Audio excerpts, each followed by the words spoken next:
जो भी महिलाएं प्रेग्नेंट होती है या फिर जिसका प्रेगनेंसी जर्नी स्टार्ट हुआ है या फिर जो तीसरी तिमाही में यानी कि 7वें 8वें 9वें महीने में है और उनकी डिलीवरी कुछ ही दिनों में या अगले महीने में होने वाली है, तो उसके मन में जो सबसे ज़्यादा बात चल रही होती है, तो उसी तरह के आज मैं ऐसे 5 क्वेश्चंस लेके आई हूँ जो कि मैं बहुत ज़्यादा आपके कमेंट इंस्टाग्राम में पढ़ी थी। उसमें से सिलेक्टेड क्वेश्चन है, बहुत सी महिलाओं के द्वारा पूछा गया क्वेश्चन है, उसका आंसर मैं लेके आई हूँ।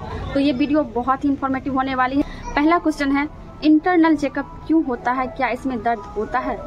तो फ्रेंड्स, इंटरनल चेकअप जो होता है जिसको कि हम मेडिकल में PV यानी कि पर वेजाइनल टेस्ट करते हैं, और ये टेस्ट फिंगर की मदद से किया जाता है, और इस टेस्ट के माध्यम से ही हम लोग जान पाते हैं कि आपके सर्विस का मुंह यानी कि बच्चेदानी का मुंह कितना खुला है, और आपकी डिलीवरी का एक अंदाज़ा लगाते हैं कि कितने घंटे के बाद आपकी डिलीवरी होगी। तो इंटरनल चेकअप में दर्द नहीं होता है। अगर जब आपका इंटरनल चेकअप होता है, अगर आपका वहाँ देखा जाता है वो एरिया बहुत टाइट है, तो जेली लगा करके हम लोग इंटरनल चेकअप करते हैं, और जिसमें कि अगर आप अपने बॉडी को टाइट रखते हो तो आपको हल्की सी पेन हो सकती है, अगर आप अपने बॉडी को लूज रखते हो तो इसमें कोई पेन नहीं होती है। और इंटरनल चेकअप के द्वारा हमें आपके बेबी का अगर अल्ट्रासाउंड नहीं करवाए तो बेबी के पोजीशन का पता चलता है कि आपका बेबी का पोजीशन क्या है, और साथ ही इंटरनल चेकअप से ये भी पता लगाया जा सकता है कि आपकी का बच्चेदानी का मुंह कितना खुला है और आपकी कब डिलीवरी होगी। दूसरा क्वेश्चन है, लेबर रूम में कितना समय लगता है?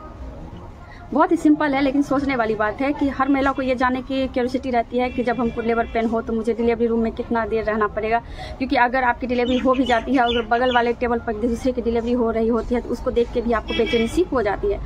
तो डिलीवरी रूम की अगर बात करें तो अगर आपका जैसे कि 4 सेंटीमीटर में आप हॉस्पिटल आए, हमने चेकअप किया, आपका भी डिलीवरी में टाइम है, तो हम लोग आपको डिलीवरी रूम में नहीं रखते हैं, आपको मैटरनिटी वार्ड में शिफ्ट कर देते हैं। वहाँ उसके बाद आपका बेबी पल्स आधे घंटे में मॉनिटर किया जाता है, अगर ड्रिप की ज़रूरत होती है, सलाइन की ज़रूरत होती है तो सलाइन लगा दिया जाता है।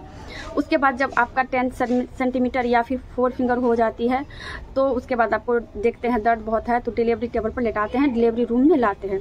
उसके बाद जब आधे से 15 मिनट या फिर आधे घंटे या फिर बहुत सी महिलाओं को जल्दी भी या फिर बहुत सी महिलाओं को 1 घंटे भी लग जाते हैं पुश करते करते, और उसके बाद उसकी डिलीवरी होती है तो आधे घंटे के अंदर उसके बाद फिर प्लासेंटा आउट होता है। प्लासेंटा आउट होने के बाद जो है आपको कुछ इनिशियल होती है मेडिसिन, इंजेक्शन, ये सब लगाए जाते हैं। उसके बाद आपको फ्रेश करके मैटरनिटी वार्ड में शिफ्ट किया जाता है। तो 2 से 3 घंटे का समय लग सकता है अकॉर्डिंग टू आपका डिलीवरी पेन कैसा है और आप किस तरह अपने पुश कर पा रहे हो और आपका डिलीवरी प्रोसेस कैसा है। तीसरा क्वेश्चन, क्या डिलीवरी के दौरान चीरा लगाना जरूरी है? क्या सभी महिलाओं को चीरा लगाया जाता है? तो फ्रेंड्स, चीरा यानी कि एपिसियोटोमी, जिसको कि छोटी ऑपरेशन भी बोल सकते हैं, तो ये हर महिलाओं को नहीं लगाया जाता है। किसकी क्या कंडीशन रही होती है, जैसे कि आप पहली बार माँ बन रही हो और आपकी पहली डिलीवरी है और आपके प्राइवेट पार्ट का रास्ता जो है टाइट है, तो उस कंडीशन में आपको चीरा लगाया जाता है। लेकिन इसमें दर्द इसलिए नहीं होता है क्योंकि उस एरिया को सुन करके आपको ये कट लगाए जाते हैं। अगर आपको कट नहीं लगाया जाएगा तो आपको टीयर हो जाएगी, यानी कि अपने आप रास्ता फट जाएगा। और कभी कभी ये बहुत ही खतरनाक तरीके से टीयर होती है, जैसे 4 डिग्री टीयर हो जाती है, जिसमें कि आपका पेरिनियम जो है प्राइवेट पार्ट वाला रास्ता और पैखाना का रास्ता जो है ना से दोनों मिल जाता है, जिससे कि पाइल्स वगैरह का प्रॉब्लम हो जाता है। इसलिए ये कट देना जरूरी है ताकि टीयर नहीं। तो जो पहली बार माँ बन रही होती है उसको ये कट दिया जा सकता है, या फिर जिसका पेल्विक बोन जो है वो छोटी है उस कंडीशन में दिया जा सकता है, या फिर बेबी का सर बड़ा है या फिर बेबी 3 kg से यानी कि 3 kg से ज़्यादा का है, तो वो उस दौरान ये कट लगाया जा सकता है। और इस कट में 4 से 5 टाँके आते हैं जो कि 1 से 1.5 महीने के बाद बिल्कुल ही हील हो जाते हैं। बहुत सी महिलाओं का ये क्वेश्चन है कि डिलीवरी के दौरान क्या सुसु पोटी निकल आती है? तो जी हाँ, बहुत सी महिलाओं को सुसु पोटी आ जाती है। जब डिलीवरी के टाइम वो पुश कर रही होती है, डिलीवरी रूम में होती है, तो बेबी का सर का अगर उसका जो है आंतें खाली नहीं रहती है तो उस कंडीशन में जब आप प्रेशर करते हो तो जब डिलीवरी होने वाली रहती है ना, तो वो जो पोटी वाला रास्ता होता है ना, वो पूरी तरह से खुल जाता है, क्रीम जैसे इस तरह से गोल हो जाता है, इस तरह से तो बेबी आउट होता है। जब आपका बेबी आउट होने वाला होता है तो ये पूरा एकदम से खुल जाता है। तो इस दौरान जो भी मलाशय में पोटी होती है वो बाहर आ जाती है, और यूरिनरी ब्लैडर पर पुश करने के टाइम में जो प्रेशर पड़ता है उससे भी अगर थोड़ी सी भी सुसु होती है तो बाहर आ जाती है। तो ये बड़ी बात नहीं है, हर महिला को उस टाइम में हो जाती है तो कोई नहीं। पहले एक एनीमा होता था, जैसे ही डिलीवरी के लिए आती थी तो पैखाने के रास्ते में देख के एनीमा दे के उसको पेट क्लीन कर दिया जाता था। लेकिन अभी के गाइडलाइन में एनीमा देना गवर्नमेंट हॉस्पिटल में मना कर दिया गया है। अब प्राइवेट हॉस्पिटल की बात मैं नहीं कहूँगी, क्योंकि हमारे गवर्नमेंट हॉस्पिटल में एनीमा देना सख्त मना है, क्योंकि उससे बहुत सारे इन्फेक्शन वगैरह होते हैं, इसलिए एनीमा अब नहीं दिया जाता।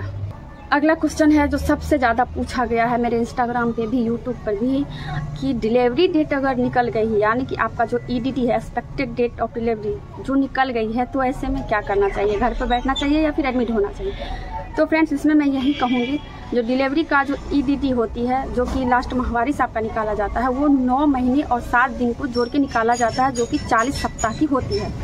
तो डिलीवरी डेट से 21 डेज पहले या 3 वीक्स पहले, जो उसको डोम बोलते हैं, डेट ऑफ मैच्योरिटी, जो कि बेबी उस टाइम से लेके उस दरमियान पूरा मैच्योर होता है, यानी कि 37 से 40 हफ्ते के बीच। इस बीच में अगर आपकी डिलीवरी होती है तो बिल्कुल ही सेफ माना जाता है। लेकिन अगर आपका ड्यू डेट यानी कि 40 सप्ताह निकल गया है, तब तक आपको लेबर पेन नहीं आया, तो जो आपकी डेट निकली है उसमें आपको एक बार डॉक्टर विजिट जरूर कराना चाहिए। तो डॉक्टर आपका विजिट करेंगी, आपका अल्ट्रासाउंड कराएगी। अगर आपके बच्चे के आसपास पानी की मात्रा सही है और सब कुछ बच्चे की हार्ट बीट वगैरह सही है, तो हो सकता है कि मे बी 1 वीक्स आपको वेट करने के लिए बोल सकती है। लेकिन अगर, क्योंकि क्या होता है 40 वीक्स के बाद आपके बच्चे के आसपास की पानी कम होने लगती है और प्लासेंटा का भी एजिंग होने लगता है, तो वो सिकुड़ने लगता है, तो बच्चे को सही मात्रा में ऑक्सीजन नहीं पहुंचा पाता है, जिसके कारण बेबी स्ट्रेस में चले जाता है। तो इसलिए आपको डिलीवरी डेट निकलने के बाद अपने डॉक्टर से जाके मिलना चाहिए, डॉक्टर को बताना चाहिए मेरी ये डेट आपने दी थी, ये डेट निकल गया है। डॉक्टर आपका चेकअप करेगी।